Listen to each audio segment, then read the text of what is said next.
Ftit tal-jimilu l-Ministru tal-Finanzi Clyde Caruana stqarb mod ċar li jekk il-Kummissjoni Ewropea ma tagħtix il-permess għal State Aid l-Air Malta tfalli fi ftit ġimgħat. Jekk il-Kummissjoni Ewropea ma tinniex il-permess u minnix nara fejn ma tinniex il-permess, imma li kieku nassumu li ma tinniex il-permess u allura l-Air Malta ma tkunx tista' tieħu l-għajnuna finanzjarja mingħand il-Gvern, l-Air Malta missetix.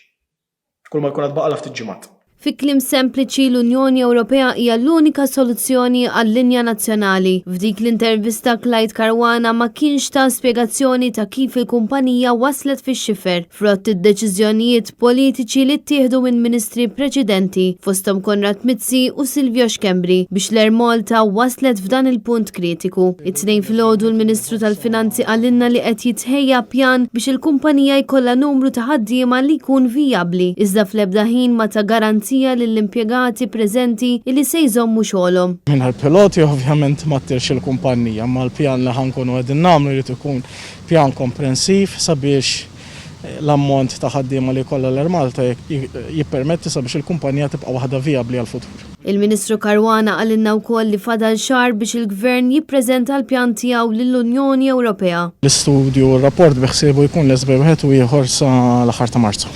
Fl-aħħar jiem l-ex-chairman tal-Air Malta, Lawrence Zammit, f'intervista fuq Net Television, stqar li biex il-kumpanija ssir vijabbli trid tafda fil-ħaddiema. B'hekk biss jiżdied id-dħul u l-kumpanija ssir waħda sostenibbli.